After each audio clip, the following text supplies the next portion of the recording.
Muito boa noite, pessoal. Sejam bem-vindos a mais um De Olho no Campo. Esse programa que é uma parceria da Leilosul com a Natura Frig. E já de início, eu quero pedir para vocês seguirem o nosso canal no YouTube, @canal Pecuarista, ativarem as notificações, que sempre que tiver um vídeo novo, vocês serão informados. Vocês também podem acompanhar o nosso site, esse que está passando aqui debaixo da sua tela, que de segunda a sexta estaremos informando vocês com as principais notícias do agro. Também quero pedir para vocês acessarem o nosso Instagram, @canal Pecuarista, que lá de segunda a sexta estaremos informando vocês também com as principais notícias do agro. Pessoal, no programa de hoje, vamos analisar o cenário do comércio exterior no Noroeste Paulista. Você vai entender os desafios para a diversificação das exportações e abertura de novos mercados para a região. E para falar sobre o assunto, convidamos Márcio Marcaça, diretor da Rioport. Então é tempo de rodar a vinheta para vocês acompanharem esse programa completo.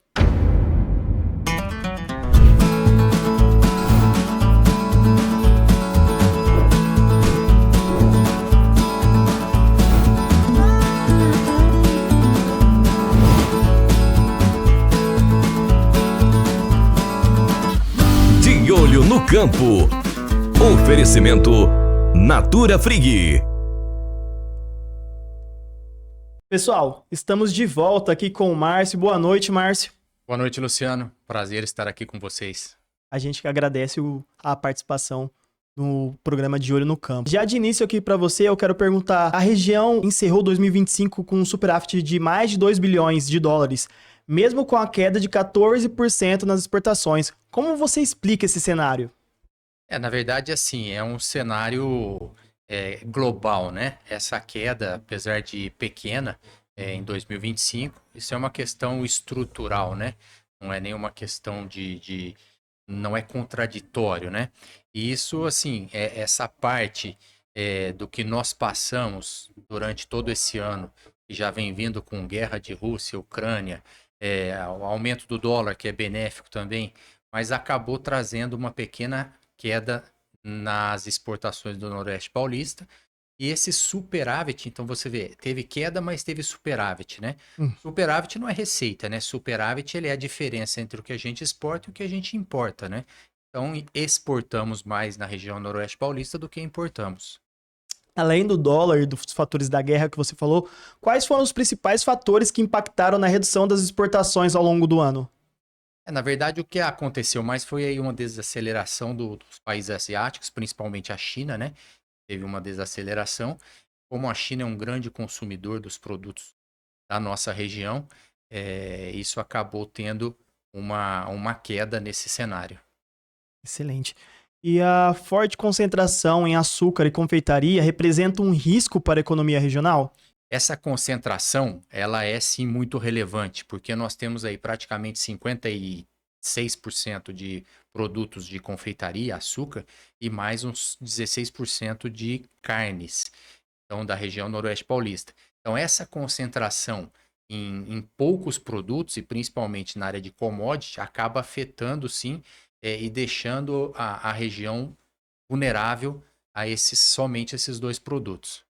Excelente. E você falou sobre o setor de carnes, que representa 16% das exportações. Ele também foi afetado pela retração global ou manteve um desempenho estável durante o ano?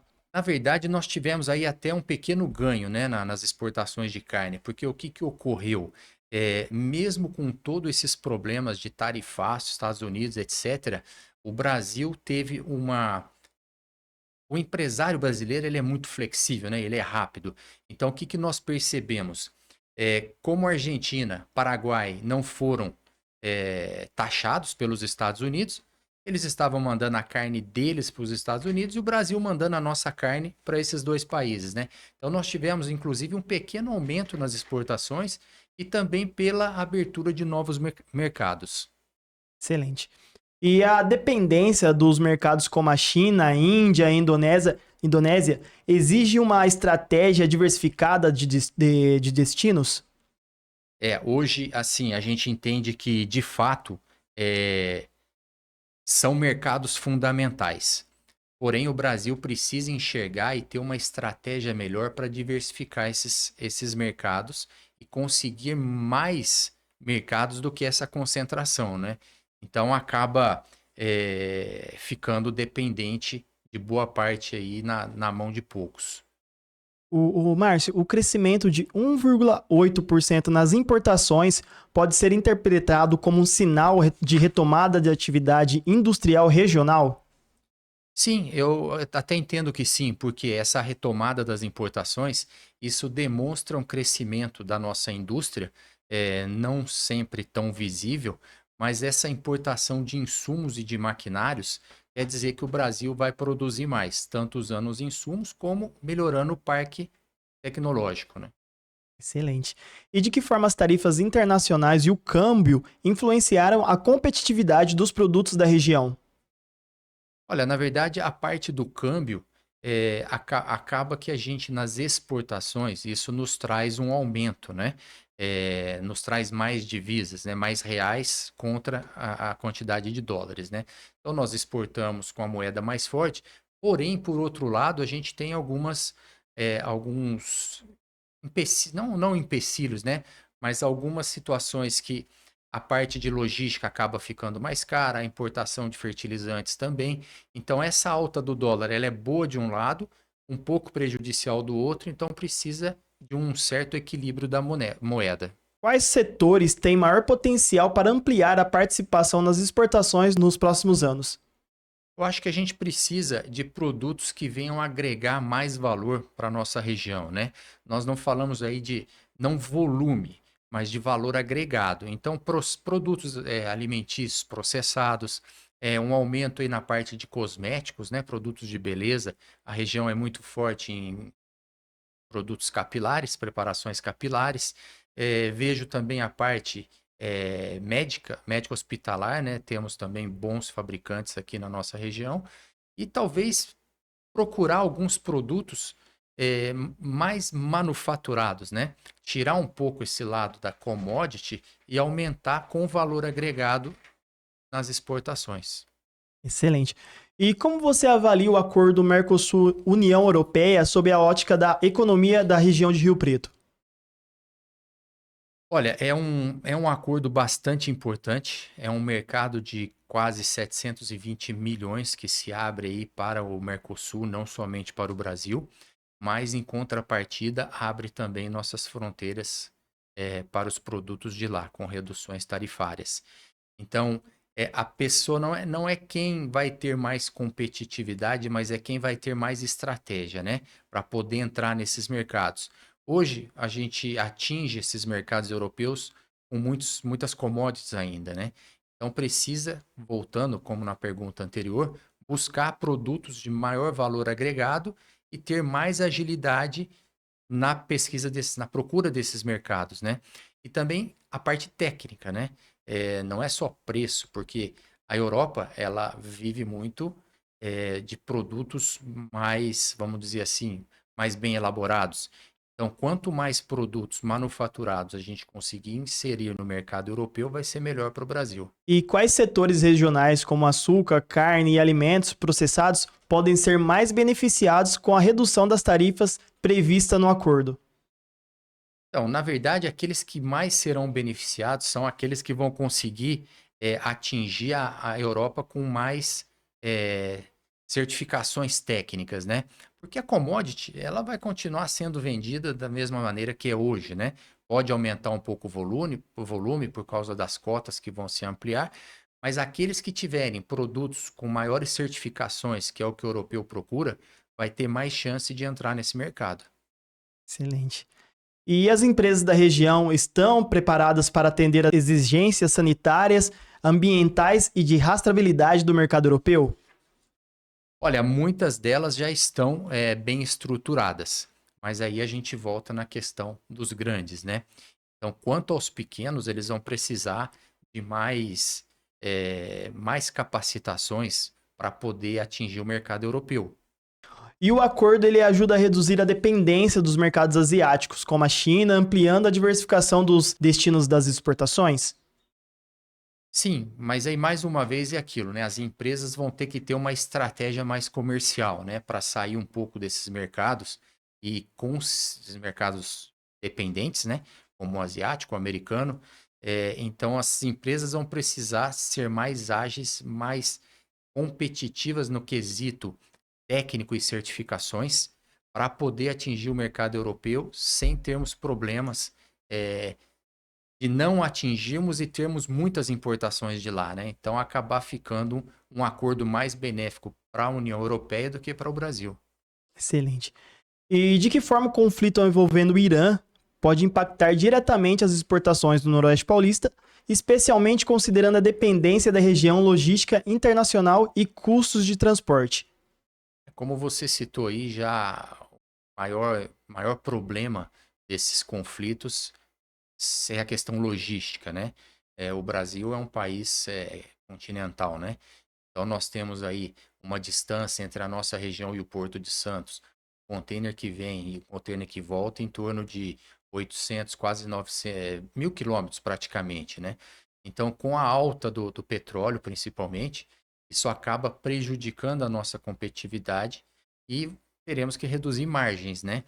Então, porque não dá para ficar aumentando o valor do produto no mercado externo, alegando esse tipo de problema. Apesar de que o problema ele é mundial, né? Ele não afeta só a região noroeste paulista. Então, você tem o combustível, você tem também as indústrias, que são dependentes de petróleos praticamente em todos os segmentos, né? Cosmético vai petróleo, indústria de plástico vai petróleo. Então, tudo isso reflete no aumento da cadeia produtiva. E a alta nos preços de combustíveis e insumos influencia pela instabilidade no Oriente Médio, pode afetar a competitividade dos produtos exportados do Noroeste Paulista, como a carne e o açúcar, como a gente tem falado? De fato, isso voltamos praticamente na mesma pergunta anterior, né? Porque a gente vai ter a parte logística, né? E essa parte logística é o que afeta mais a nossa exportação do Noroeste Paulista. Quando a gente pega concorrentes, por exemplo, a indústria moveleira do Rio Grande do Sul, o porto está lá do lado dela. A indústria moveleira aqui da nossa região, o porto está muito longe. Então, um frete nosso aqui, que é em torno de R$ 10.000, lá eles pagam 4. Então, só aí você já começa a enxergar o problema logístico que nós temos no interior de São Paulo, né? Márcio, o Noroeste Paulista é um polo de processamento de alimentos. Além das commodities, quais são as principais barreiras para exportarmos produtos de maior valor agregado? Eu entendo assim que a maior barreira mesmo é o próprio empresário, né? Ele precisa estar mais bem preparado para atingir o mercado externo. Como o Brasil tem um mercado muito grande interno, muitas vezes ele acaba esquecendo do mercado externo e só pensa a hora que o dólar sobe ou que o mercado aqui retrai. Então, eu entendo que a maior barreira mesmo vem da mentalidade, da falta de cultura exportadora, que vem melhorando nos últimos anos. Tanto que a balança comercial de Rio Preto, já há uns 3 meses, ela vem diminuindo o déficit, né? Porque Rio Preto tem uma balança comercial muito deficitária, né? Ela importa mais do que exporta. Diferente da região noroeste paulista, que tem produtos de commodities que acabam em grande volume, tendo um volume maior de exportação do que importação, gerando um superávit. Então, eu entendo que o empresário ele precisa quebrar essa barreira, né, da dificuldade e ter uma cultura exportadora para manter sempre um pé em cada canoa, né? Sim. Ter sempre.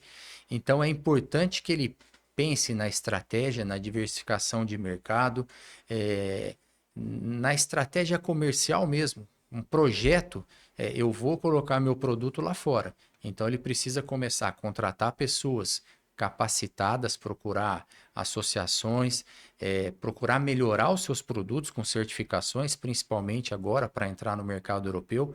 Então, acho que é principalmente isso que acaba criando uma barreira. Como a infraestrutura logística local, como a hidrovia Tietê-Paraná e as ferrovias, tem impactado o custo final nas exportações comparando as regiões de estado? Olha, o uso nosso da hidrovia, ela ainda é muito precária, né? Ela é utilizada por grandes empresas, como a exportação de celulose, que desce por hidrovia, e mesmo assim, como a hidrovia não chega tão próximo dos portos, né? Acaba tendo, mesmo assim, um valor logístico elevado.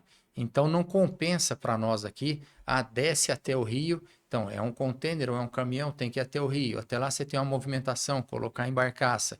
A hora que a barcaça vai, chega um pouco mais para frente, para perto ali da região de Piracicaba, ou outras regiões ali, tem que colocar num caminhão de novo, outra movimentação. Então, essa dificuldade logística, ela acaba não tendo uma competitividade muito forte. E o que poderia ser utilizado e que vem melhorando é a parte ferroviária, né? Então, hoje ainda somos muito dependentes do transporte rodoviário, que tem um custo elevado para nós aqui. Excelente. E além da China e da Europa, quais são os mercados geográficos que você enxerga como fronteiras de oportunidade para o empresário riopretense nos próximos anos? Olha, enquanto não temos aí a abertura de fato, né, do mercado do mercado comum europeu, eu acho que aqui na nossa região mesmo temos grandes parceiros comerciais como Paraguai, Uruguai, Argentina, Chile, Bolívia, Colômbia. Então a própria América Latina já são mercados, né? Esses países são mercados que já são bastante importantes para quem quer começar com a cultura exportadora. Excelente. E a sustentabilidade e as certificações ESG deixaram de ser diferenciais para tornarem requisitos, né? Como o pequeno e o médio exportador da nossa região pode adequar a ir sem perder a competitividade?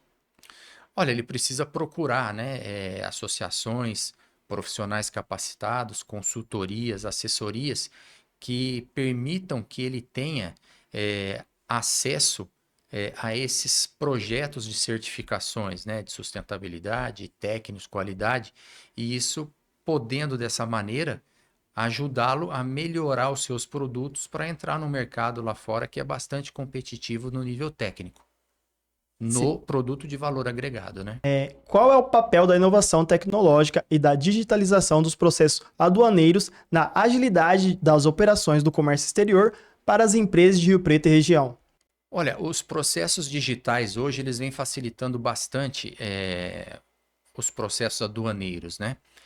Mas o empresário ainda precisa se adaptar um pouco melhor. É o que eu falo. Você exportar não é falar, eu vou pegar o produto e mandar lá para fora. Não é isso. Desde a pessoa que recebe na portaria da empresa até o diretor, eles têm que ter uma consciência e uma cultura de exportação, sabendo que aquele produto vai atingir mercados bem longe do Brasil, levando o nome do Brasil, da região e da empresa. Então, eles precisam ter essa ciência de utilizar esses processos melhores, né? Tecnológicos, plataformas. Então, tem muito programa hoje de sustentabilidade, de apoio à exportação. Tudo isso ajuda muito as empresas a se inserirem no mercado internacional. Márcio, para o empresário que deseja começar a exportar agora em 2026, qual seria o primeiro passo estratégico para não ficar vulnerável às oscilações que vimos nos últimos anos? Olha, o primeiro passo é procurar profissionais capacitados, associações, né, para que ele possa entender como são feitos esses processos, quais os mercados potenciais para os produtos que ele pode oferecer no mercado internacional e depois um trabalho estratégico na melhoria dos produtos, em visitações de feiras internacionais, recebendo pessoas de fora também. Existem feiras e rodadas de negócios no Brasil que são muito acessíveis. Então, o que precisa muito é atiçar a cultura exportadora, né? Que o empresário ele tenha vontade de entrar no mercado e procure ajuda para isso. Excelente. E para 2026, qual é a expectativa, a perspectiva de recuperação nas exportações e na ampliação da presença regional do comércio global? Olha, eu imagino que teremos uma recuperação gradual. Todos esses conflitos, essas brigas internacionais aí que acabam prejudicando, mas eu penso que as perspectivas são boas e aquele que tiver uma melhor estratégia comercial, ele vai conseguir entrar nesse mercado e ter bastante êxito. O mundo é muito grande, né? Os mercados são enormes. Então a gente acha que o Brasil é um grande mercado, imagina quantos milhões de habitantes tem querendo consumir produtos brasileiros, né? Então eu acho que o 2026 tem tudo para ser já começou, né? Esses 2 primeiros meses já foram meses melhores na exportação para a nossa região. E acredito que teremos aí bastante movimentação e principalmente novas empresas entrando no comércio internacional. Excelente. Márcio, queria agradecer a sua presença aqui no nosso programa. Espero receber você mais vezes para falar sobre exportação com a gente. Muito obrigado. Imagina, prazer foi todo meu. Sempre que precisar, estou à disposição. É um prazer vir aqui falar daquilo que a gente tanto gosta. Excelente. Pessoal, espero que tenham gostado desse programa. Até a próxima.